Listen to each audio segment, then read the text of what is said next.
Lost treasure is not always silver and gold. Nations can be lost, buried in the sands of time. 2,000 years ago, as this nation fell from the pages of history, an ancient boat slipped under the waves of the Sea of Galilee. This is the Galilee of Israel. This region is the canvas that history has painted so many amazing stories on, including the mystery of an ancient boat from the 1st century. We couldn't ask for more. We got here a boat from the times of Jesus. I mean, it's something the whole world is waiting for. The boat is what I would call a holy grail, not the holy grail, but a holy grail shipwreck. There's so many important New Testament discoveries, but I think the Jesus boat would have to rate in the top 10. It's the oldest boat found in fresh water in the world.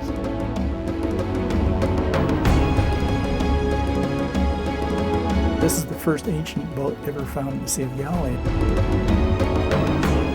There are two stories that must be told. They are unique, individual, and yet intertwined in a most remarkable way. First, an ancient boat, and then a golden hero. If you look at world history, it's going to be deemed one of the most significant events in world history. The Jews had to have a homeland, and they were intent on bringing that to pass. And very few people stood with them at that time, and God was with them, I believe. The best general defense commander in the Israeli Defense Forces, Yigal Allon. He gave this country the largest number of acres of land through the War of Independence. Every one of us thought that we are fighting for the very existence of a Jewish state in the Middle East. Both from the shores of Galilee, both true stories that began so long ago, but are still being told today. This is the story of an ancient boat, a reborn nation, and Yigal Allon, a man with humble origins, but who would become a hero in the founding of modern Israel.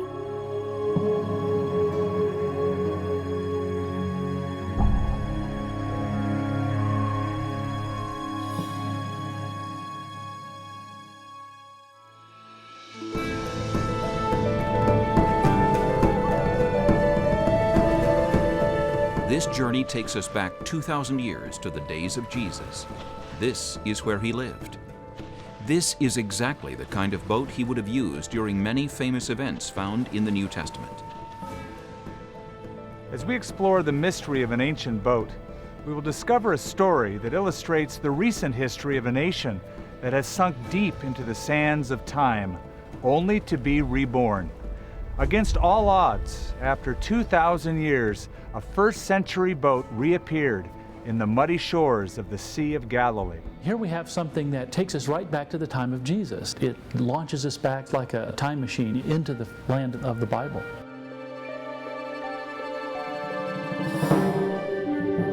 The Sea of Galilee lies on the ancient Via Maris, a land bridge which linked Egypt with the northern empires of Babylon and Assyria. The Greeks and Romans founded flourishing towns and settlements on the lake, including Gadara and Tiberias. Also known as the Sea of Gennesaret, it is fed by the Jordan River and is the largest body of fresh water in Israel. When we talk about the Sea of Galilee, these are small areas, and the reality is that Jesus ministered primarily in a 12-mile radius. The Bible records that Jesus was a man of the Galilee. The small village of Nazareth, where Jesus was raised, is just a day's walk from Capernaum and the shores of the Sea of Galilee.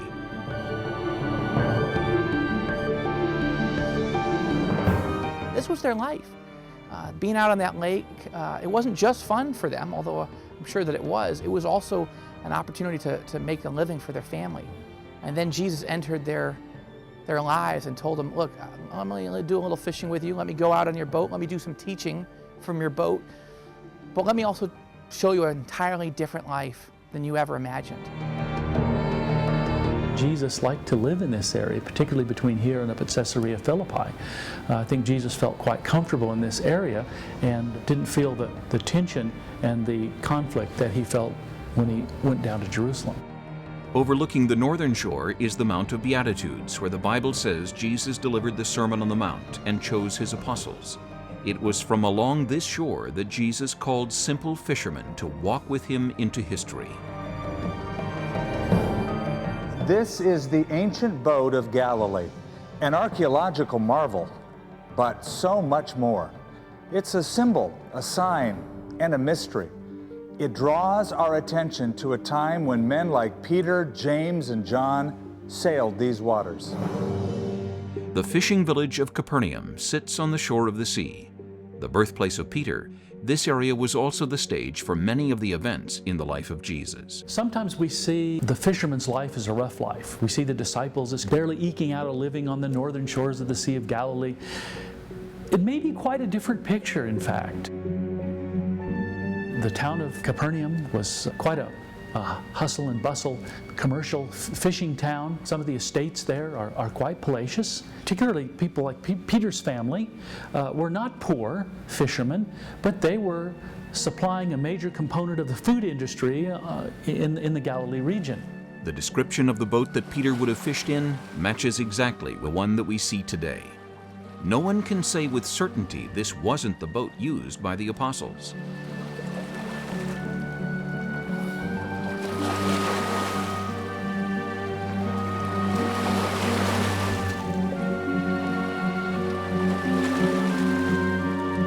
Beyond reasonable doubt, I think I have proven that this is the type of boat mentioned in the Gospels, and it's not impossible that he built the boat. I mean, think about it. He was a carpenter. Afterwards, when he was kicked out of Nazareth, he comes to the Sea of Galilee, which suggests that he had been around that area before. If he had been looking for work, he could have built a boat.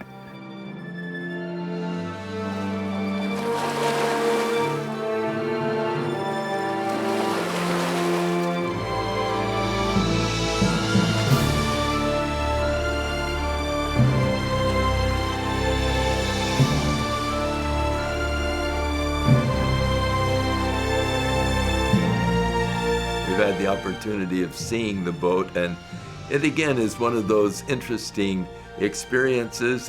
They're near Magdala, and of course that's where Mary Magdala came from, and that is up on the northern end of the Galilee, not far from Capernaum, and we realize that that's where Peter and John were fishermen and where Jesus told them to cast the nets on the other side. And again, seeing the boat sort of puts the whole thing into perspective. In the first century, thousands of boats just like this were used on the Sea of Galilee for transportation, for fishing, and even for fighting. This type of boat was very common in the first century, but it brings a mysterious message and an uncommon story to us today. When you find things, they don't come with tags attached. You don't know what it is, and it's really this detective work, this forensic work, and trying to make sense of all the things and put them together so that they do make sense, both the textual evidence, the iconographic evidence, pictures of boats from that time, and the archaeology. I feeling she stay because 2,000 years because Jesus touched with this boat. זו הייתה סירה שעבדה בדייג ובפרנסה של האנשים שחיו פה. You know, I don't think you have to use your imagination. I think the reality is we know that 2,000 years ago, these were the boats that the fishermen utilized on the Sea of Galilee. So that when Jesus said, let's go out on the boat, let's go out on the Sea of Galilee, these were the boats they took. This was an abandoned boat. This was basically an old jalopy that they took all the parts off of and kept it around for maybe additional spare parts. And for us, this is just an absolute treasure. Ancient people were notorious recyclers. I seriously doubt if this boat had been abandoned. Certainly, something as complicated and as expensive as a boat would have been preserved, reworked, fixed, repaired often as necessary to keep it in service. So I seriously doubt whether this is an abandoned boat. I think probably it sank. Fishermen often worked at night. We find this habit clearly expressed in the biblical record, which has Simon washing his nets after a long night fishing. Perhaps it was a stormy evening that led to the final moments for this ancient boat. It's relatively calm now, but violent winds can sweep down along the Via Maris, creating a Venturi effect on the lake below. At the time of Jesus, fishermen made their living from this lake and risked their lives. יאללה, למשוך, קדימה! בואו, נרים, בואו נרים ביד! תמשוך, ימינה שלך, יש פה משהו! יש דגים, דגים! יש דגים!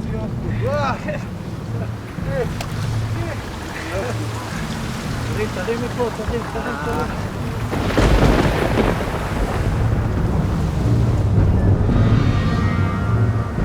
Without warning, even the most experienced fishermen could be plunged into a life and death struggle to avoid being swamped.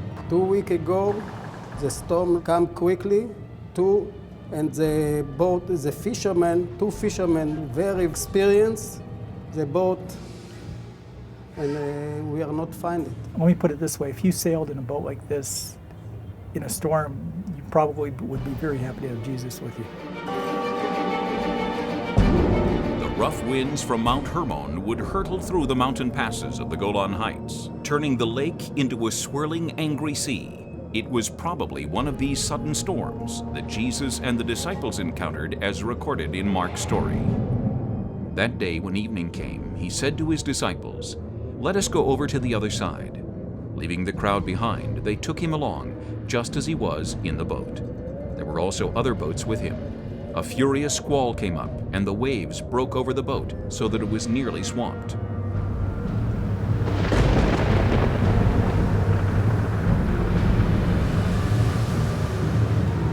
If you've ever been on the Sea of Galilee in the middle of a storm, which I have, it can get scary, and it would easily turn over a small craft like a 25 or 30-foot boat. It would have been a fairly routine thing for these kinds of squalls to blow up on the surface of the lake, and fishermen would literally have to go scrambling to get to the shore because they really wouldn't want to get caught out on the lake in bad weather.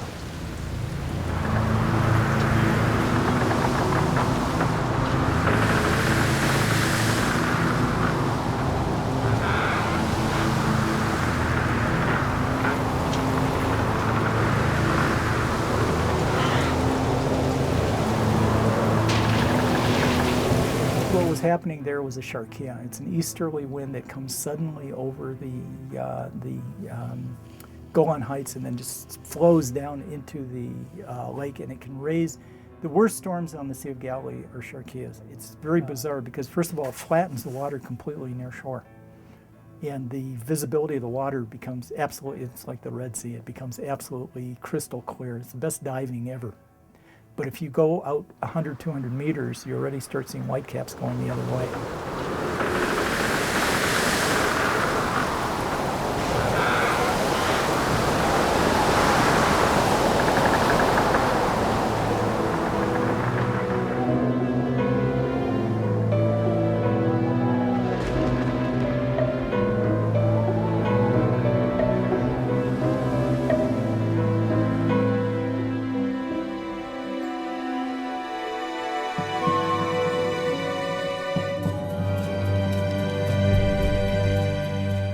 '86 was a year of drought in the Galilee. The waters of the lake receded to an extraordinary level. The Sea of Galilee had gone way, way down, and that's how it was exposed in the first place. Nearby, in the kibbutz Ginosar, 2 brothers fished for a living, but their real passion was searching the shore for precious objects. From their youth, they were convinced they would someday discover hidden treasure in the Sea of Galilee. We are born here. Sea of Galilee for me and for Moshe is playground. We are dreaming maybe one day we will find treasure in the lake. The day of their dreams was near, but before finding something fantastic, they found something seemingly insignificant. Moshe walking the clean beach, he find coins. Very, very old coin, Jewish coin, Roman coins, and we are feeling maybe this place is something else. These 2 brothers unearthed a 1st century coin called a widow's mite, spoken of by Jesus in the Gospels. These coins were made famous in the New Testament by the story that Jesus tells. Jesus finds himself in the treasury, in the court of the women, and rich people are coming in and they're giving in these gigantic Trumpets, they were called. This is the place where they would give tithes and offerings, if you will. And they would make a big deal out of it. And Jesus notices that a woman comes and she places 2 small copper coins, just like the ones that I have in my hand, and she places them in the temple treasury. And Jesus turns to his disciples and he says that she's given more than all of the rest because they gave out of their excess, but she gave everything that she had. With this initial discovery in hand, Moshe and Uvi knew they were on the trail of far greater mysteries. But they didn't realize their lives were about to take a startling turn. One day, we are seeing nail. And after 20 centimeters, another one. We are clean the place, we are see the wood and said, wow, we are fine boat.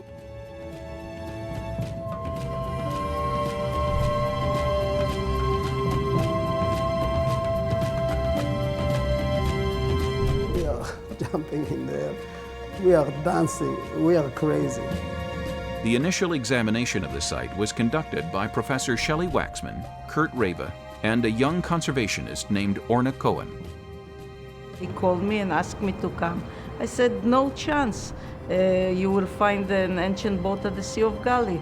Fresh water, a lot of bacterial activity. The chances are completely nothing. On my desk there was a note saying a boat possibly ancient was found in the Sea of Galilee. I said, that's interesting.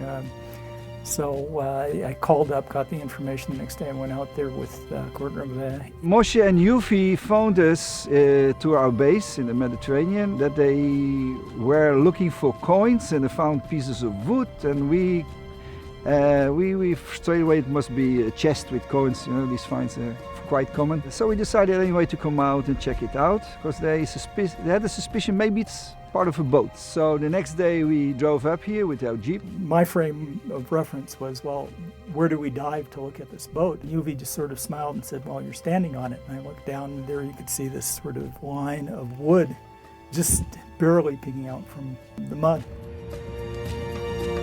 We start digging with the wood, and slowly we got the shape of a ship. I said, well, believe it, it's ancient. I cleaned off a small section of the hull of the uppermost plank, and there were the tenon scars and the pegs, and we knew immediately it was an ancient boat. And then came out this cooking pot and this oil lamp, and we were straight away recognized as 1st century.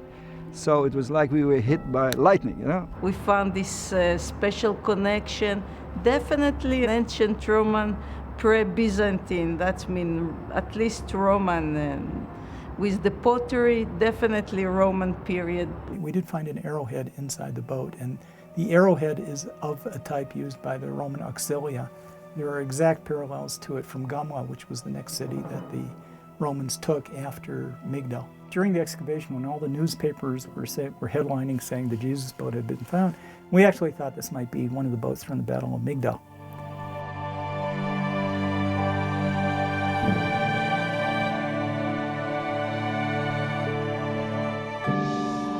These waters were the setting for a tragic massacre of Jews, the Battle of Migdal. According to Josephus Flavius, 3 Roman legions led by Vespasian and his son Titus stormed the region behind me here on the shore of the Sea of Galilee, a campaign that culminated in a sea battle between Roman forces and several thousand Jews on boats similar to the Galilee boat. We're told by Josephus that 1,600 Jews perished in that battle, their bodies and blood being washed along the beach the next day. When you try to picture that in your mind, there on the Sea of Galilee, which seems to be, for the most part, so peaceful, to think of a battle in such a limited area, a naval type of a battle, it's just sort of mind-boggling. They were taking these boats that were still at Migdal, like our boat, and turning them into catamarans by adding a fighting platform over them. So you'd have 2 boats of theirs. And there are other historical sources for them doing things like this. So this wouldn't be surprising. And they went out and basically massacred the Jews. That wasn't really a battle, that was just a massacre of everybody there. Flavius Josephus records in the Jewish War of Antiquities, thus pursued, The Jews could neither escape to land nor sustain a naval battle, for their skiffs were small and built for piracy and no match for rafts, and they dare not come to grips with the dense ranks of the Roman enemy. So these wretches died on every side in countless numbers and in every possible way. The whole lake was stained with blood and crammed with corpses. For days afterward, a horrible stench hung over the region and presented an equally horrifying spectacle. Is it a naval battle of sorts? Yes. Is it a military battle? Yes. We have military men from the Roman side, from the Jewish side, going out onto the lake, but it's all being done in very small vessels. And the end result, of course, was pretty disastrous for the Jews on the losing side. During these years, all Israel trembled under the power of Rome. Soon, Jerusalem and the temple lay in ruins. A group of Jews, again, get together for what we might call one last gasp. They would heat the planchet and they would shave off the portrait that was on it. And then they would create dies to represent the revolt. During the revolt, if you were a Jew and you were caught with this coin, they would kill you and they would confiscate the coin. Whoever made this coin, they were thinking of the past. And they were thinking about what it meant to be a Jew and what it meant to worship in the temple. These coins are very, very rare. It's only been recently that we found examples of this coin, and they're usually found in the Galilee. In AD 70, Israel was under Roman control, but the Romans did not occupy this land easily. The Jews offered rebellion and resistance at every turn, but in that fateful year, the Jews were crushed and Israel disappeared. Israel slid into oblivion, just as the ancient boat sank beneath the Gennesaret waters. The great dispersion had begun. The land was home to Israel no longer. So furious was Roman retribution that Jerusalem's name was changed and Jews were banned from setting foot in the Holy City. The Jewish state lost the Holy Temple, lost its identity. This boat was covered up and saved for us from a period during the First Roman War, the Jewish War, and then later on during the Bar Kokhba revolt. And then now only with the foundation of the State of Israel in 1948, and then continuing now, and with the interest in the history of the Jews in Israel, you find this incredible artifact, this incredible Klieg light on our past.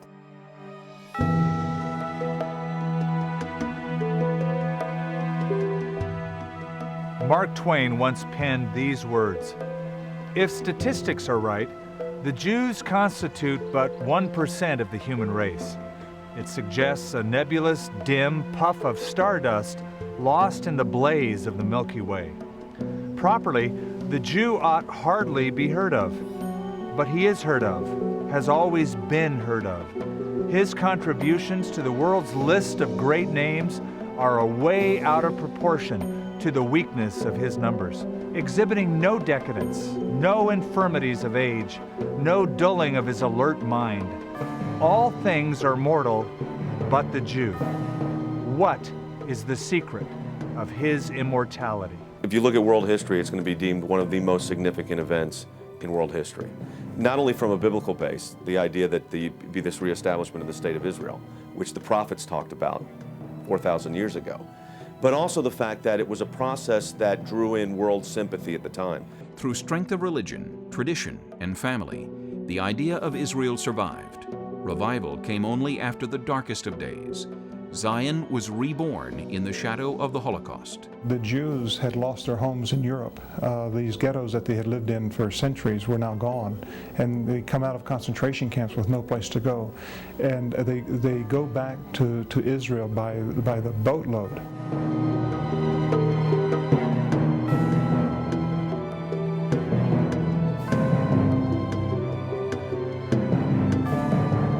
They had seen Jews killed up to 6 million, and they knew that the Jews had to have a homeland, and they were intent on bringing that to pass. Just like the patriots in our American Revolution. You look at George Washington, he faced defeat continuously with a small force that was underfinanced and in great privation, but through tenacity, he won. So I think there's no question that there are parallels between the founding of Israel and the founding of America. United Kingdom, abstain. United States, yes. The resolution of the Dutch Committee for Palestine. When the United Nations passed a resolution opening the way for Israel's statehood, the fuse was lit for an inevitable and violent confrontation between the new Jewish nation and surrounding Arab countries. For the whole Arab world to turn on them and to try to have another genocide, to exterminate them, and for them to take that little piece of land and the United Nations partitioned it and gave it to them. And then for the entire Arab world to try to destroy them, the courage that it took for them to stand, and very few people stood with them at that time. And God was with them, I believe. Who will carry the Israeli gun? It's only you if you stay part of the subordinate, we as Palmach, subordinate to Haganah and follow the military political decision of the Jewish agency through the Haganah. We knew it was a very decisive war. We knew that if we lose it, we won't have a chance to survive. Surrounded by a hostile Arab coalition, the survival of a newborn Israeli nation was immediately under fire.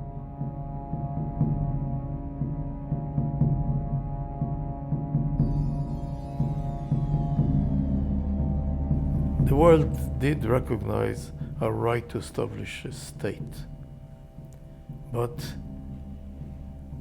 there was no recognition to the needs. I mean, we couldn't buy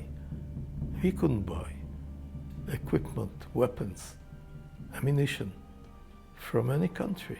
Israel could not afford to lose this war. Men like Yigal Allon understood this. If one would ask me who happened to be the best general defense commander in the Israeli Defense Forces when you were there, Yigal Allon. Yigal Allon was soon chosen as a commander of the elite Israeli Defense Forces, the Palmach. We was allotted the job to conquer, to occupy Beersheba. During Israel's War of Independence, the young Israeli general would be charged with a daunting task: to secure the threatened borders of the Israeli homeland despite overwhelming Arab opposition.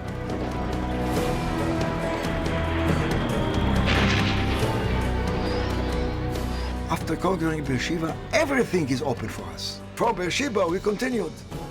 We reached Eilat, and we reached the Dead Sea, and we reached the Sinai.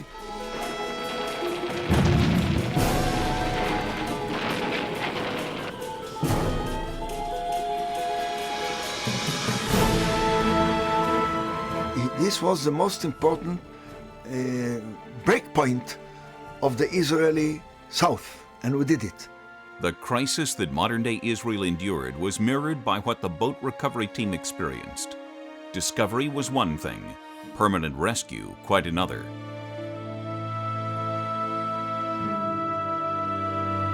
Very near the shore where the pioneers of modern Israel held their critical meeting, another pivotal event occurred just 4 decades later. This time it wasn't a nation that was resurrected, but the discovery of a boat that had not seen the light of day for 2,000 years. When this boat emerged after 2,000 years, it brought worldwide attention to the Ginosar kibbutz, a collective farm in the Galilee. It started a furious race against time. Would this boat be destroyed by those trying to save it? The only way I can describe it is it was sort of like getting caught in the reels of a Fellini movie. They put out the word for everybody to come that could and help in this salvage project, and people literally came from all over the world to get involved, and it was very exciting, sort of a race against time. Christians, Jews, Arabs, clergymen, American ambassador, everybody jumped in the mud. Everybody you just came to visit jumped in the mud with us and didn't go home for a week. Everyone left what he was doing and was coming to see how they can help with suggestion, with food, with tools, with ideas. It was really something. Centuries of burial left the timber waterlogged, like fragile, wet cardboard. It looked like the discovery of the boat would cause its destruction. It's actually the consistent wetness and the lack of oxygen in the mud that actually preserves the wood. Once you expose it to the air, it immediately begins to dry out and turn to powder. The wood didn't have the strength to support its own weight. So as we excavated, we dug a pit around the boat, but we left it on a mud podium, so the mud was supporting it.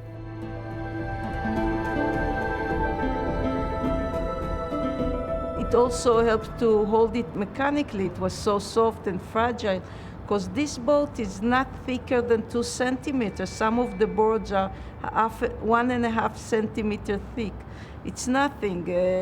And it actually hold it and protect it like a glove till we came and exposed it. But you have to understand that you excavate a boat which can't hold its own weight. It's like wet carton, you know, it's 99% water itself, waterlogged completely. So you got a problem that dries out, it collapses. You can't lift it, you can't take it out, it's demolished. As the team gathered around the discovery site of the boat, excitement turned to concern as they realized that they faced a huge and complicated recovery project. Despite the combined experience of these experts, this remarkable recovery effort would travel in uncharted waters. The reason the boat had survived was because it was buried in mud. So think about it.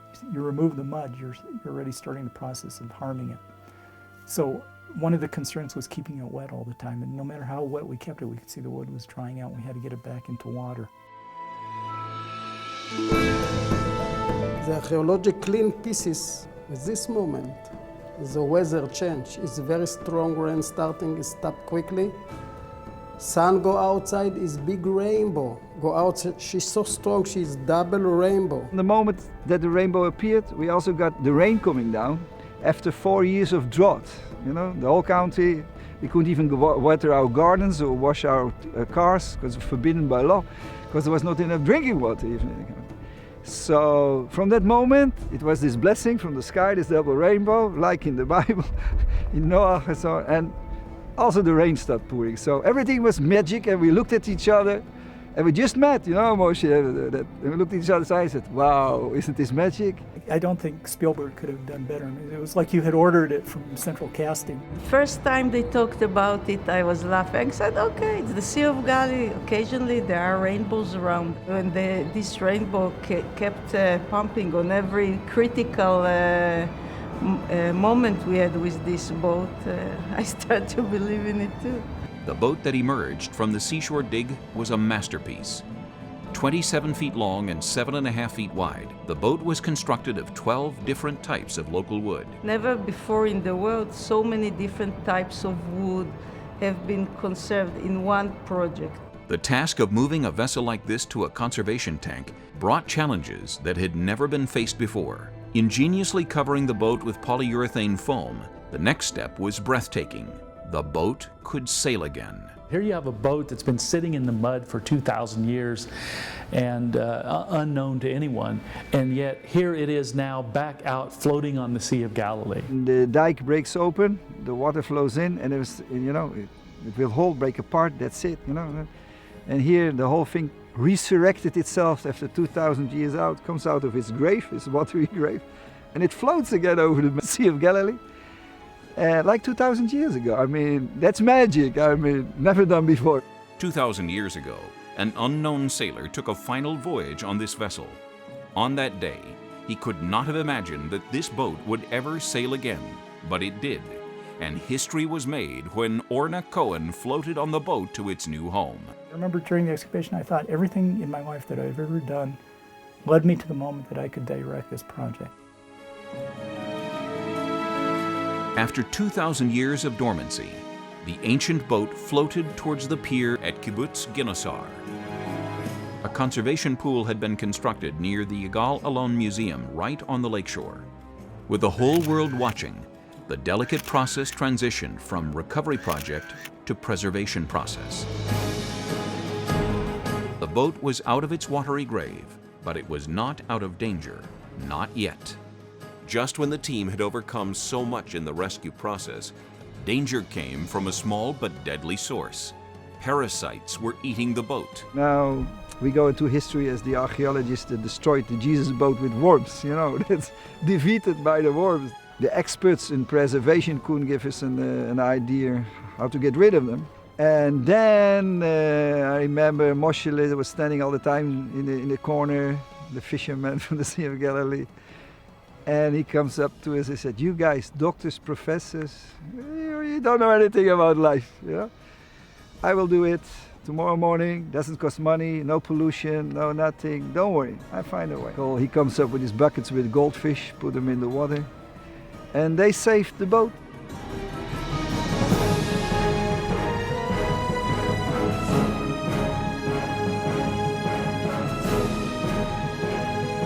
Lost for 2,000 years, the ancient boat was indeed saved. When we excavated the boat, it was obvious the boat needed to stay in the area.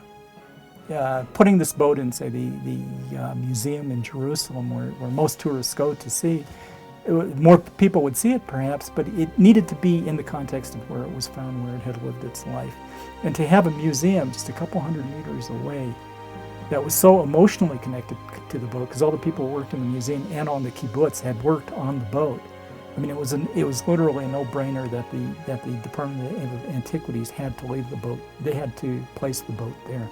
Just as the boat was buried for 2,000 years, Israel was similarly submerged from the 1st century until 1948. And so these stories illustrate eternal themes of death and rebirth.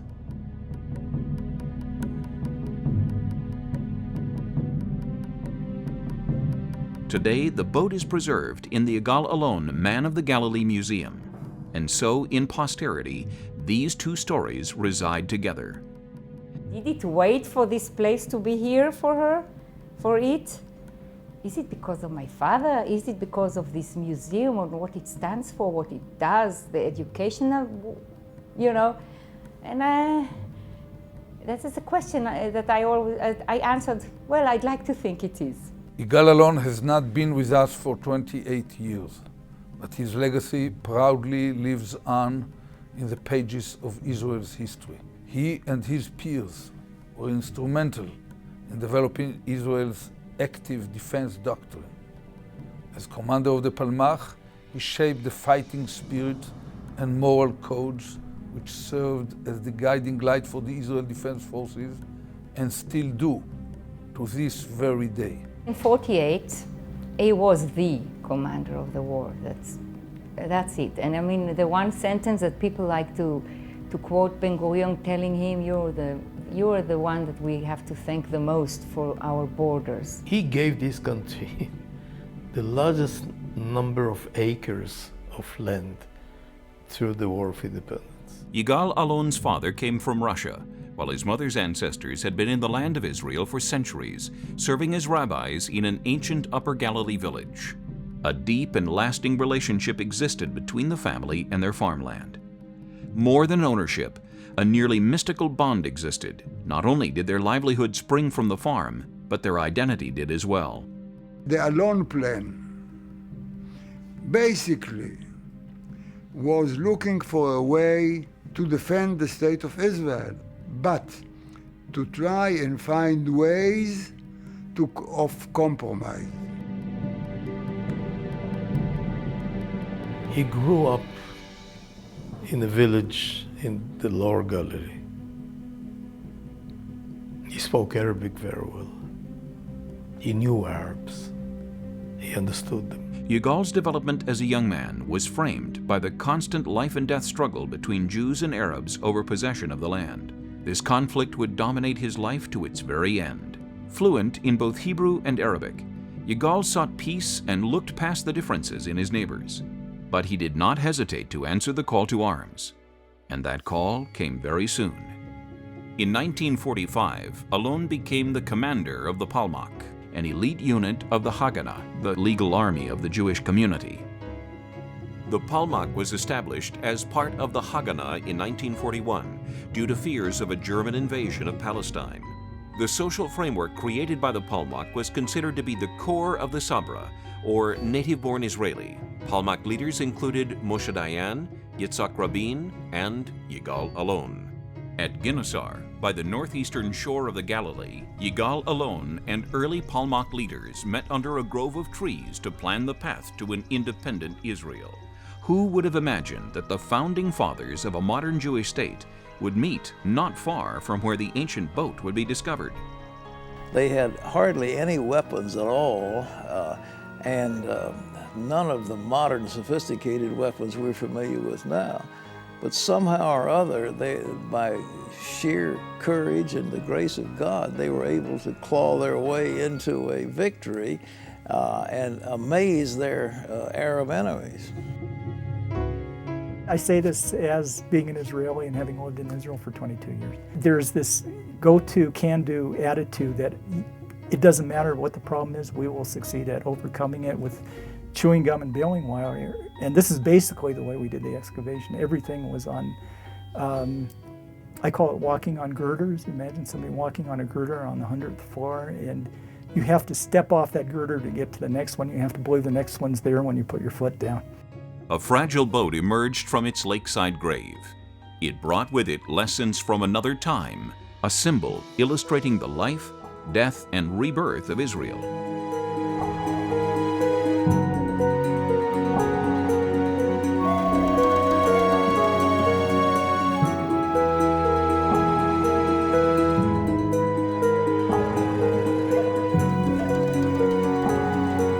We knew we had to win it. And finally we won it. When the British forces left the land, it seemed inevitable that the Arab nations would assume control of what was called Palestine. But an astounding turn of events changed the course of world history. The United Nations narrowly approved the formation of a Jewish state, and David Ben-Gurion announced the independence of Israel. For David Ben-Gurion, an independent Israel had been a lifelong dream. His passion became a reality on May 14, 1948. The whole world took notice when David Ben-Gurion made the declaration of Israel's statehood.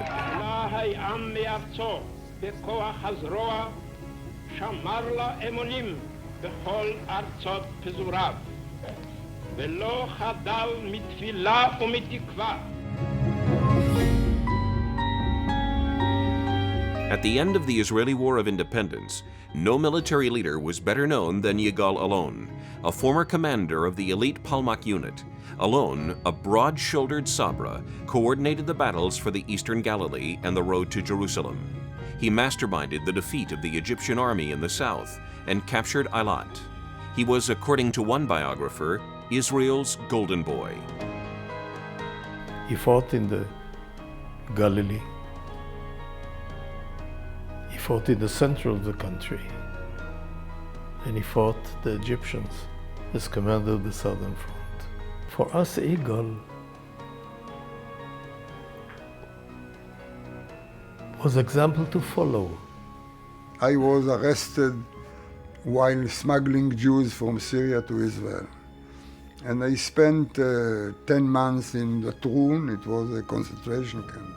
When I left, I thought this was the right time to go back to study and just, to follow what my parents say. But Yigal, he put his arm around my shoulders. I couldn't refuse. And I think I wasn't the only one in this situation. We fought in the War of Independence and even later. Every one of us thought that we are fighting for the very existence of a Jewish state in the Middle East. For most of us, it was politically and ideologically and mentally was important, because for us, an establishment of a Jewish state in the land of Israel, not an empire, a state, a Jewish state, with following the systems of democracy in the world. It's not a Jewish state like it was with our forefathers, the kings of Jerusalem, etc. It was a democratic state, and it still is a democratic state here. For me, our victory and capability to do it was the most important issue in my life.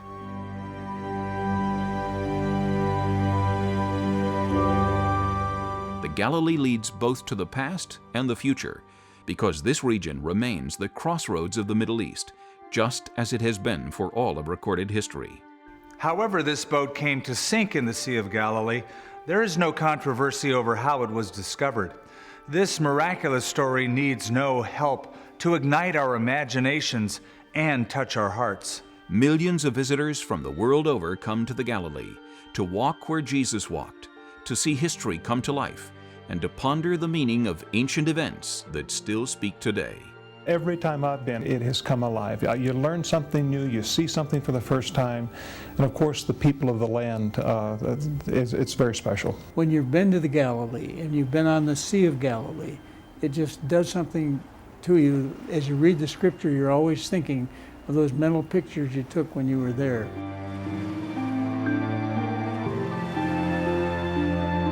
My first trip to Israel was magic. It was just a dream come true. I've been there many times. I've taken groups with me. And I think there's something in terms of enriching a person's biblical understanding is to go there. I think it does something marvelous to walk the shores of the Galilee and to see where he was. I'm moved. When I go to the Sea of Galilee area, it's virtually pristine. You have a sense that when you look around, you're seeing what Jesus saw, that you're seeing what the disciples saw. And when you see the Jesus boat, you have an opportunity to kind of picture for a moment what life was like back in the first century in the little fishing villages that dotted the shores of the Sea of Galilee. When you go out to the kibbutz, Ginosar, and you go see the Jesus boat, and then you go out on the boats that they take you out there, and you go to the middle of the lake, and you get a visual, it's an incredible experience. It's hard to put it in words, frankly. If you just look at these boats here, these Jesus boats as they're called, the tour boats for the pilgrims, I mean, this all came out of this thing. After he found this boat and all the fame was going around it, he quickly built one and started making tours. Then all the others also wanted, because the pilgrims wanted only on a copy of the Jesus boat. I have a problem with the boat being called the Jesus boat. You have to remember what archaeology can tell you, and but more importantly, what it can't tell you. There's another issue here in that historical documents, textual documents, in a sense, they're like a spotlight. They show us something. But by showing us that spotlight, they make everything around it very dark. We don't know about all the people that we don't have information about. We don't know about all the fishermen that fished on this lake that we never will know about. We don't know about all the boats that were on the lake. You know, it's the best thing we did with all this project? Where we changed the scenery of the Sea of Galilee. Before it, there were all big iron boats with disco music on it, and destroying here the piece of made it ugly and destroyed the piece of the scenery of the scenic Sea of Galilee. And now it's like the Roman times again. Everything is wooden boats with sails and happy pilgrims. When they understand this is the boat, this is how it actually looked in the first century, they're very moved by it. This woman asked me, could she touch the boat? And I said, no, it's very delicate and we can't let that happen. He said, well, could I touch you? Because you've touched the boat. I think the most important aspect of the Jesus boat is the fact that it gives you a point of reference coupled with the reality that 2,000 years ago, when we talked about Jesus being on the Sea of Galilee in a boat, that these were the boats. That 2,000 years ago, this is what the boat looked like. It's been, historically checked and accurate. So the reality is, when you see the Jesus boat for the first time, as you walk into the display and you see the Jesus boat, I think the reality of the New Testament and of the message of Jesus comes to life in a way that's even different than some of the other holy sites. It's the only wooden boat found in the Sea of Galilee that survived, so it's really a miracle. And it's also the only artifact you can actually see as it was from the time that Jesus lived here. Nothing had the magic which we had with this excavation in the Sea of Galilee. Everything involved with it, the people involved, the way it was discovered by itself. This boat is what we call in nautical archaeology a holy grail. Not the holy grail, but rather a shipwreck or a boat that adds 100% new knowledge. If you're excavating a Roman period boat or a Byzantine period ship, you're going to add a small amount more new knowledge, because and every ship adds new knowledge, but we've excavated so many of them that we have a good picture, and here we're focusing on details. In the case of the Galilee boat, this is the only one there is. So it's adding a whole new world of information that we didn't have. Go through Christian art and take a look at all the depictions of Jesus on the lake, on the Sea of Galilee, and what you'll see is there are no two boats that look alike, because nobody really knew what boats like that looked like. In this light, we find parallel stories displayed on the shores of the Sea of Galilee, the rebirth of a forgotten nation, and a boat that would not remain lost.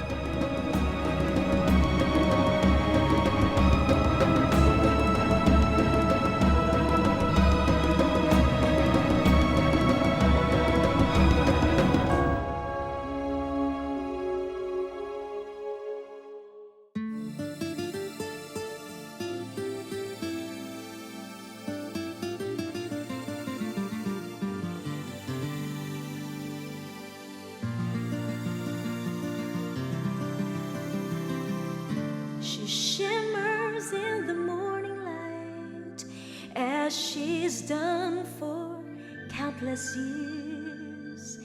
She has seen God's mighty miracles, mankind's triumphs and tears. Ancient witness to Israel's history, its tragedies and gloom. She's the constant through the eons of time. She's the Sea of Galilee. Galilee, ageless Galilee, your treasure we can't see. Galilee, your time has come to share your gift with me.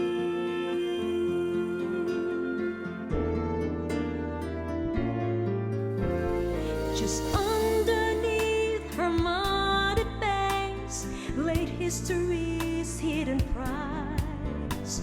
2,000 years have passed away since last seen by man's eyes. This fall from Jesus' time and place, this witness to his past reminds us of his time on earth, where he'll return at last. Galilee, ancient Galilee, whose treasures we can't see.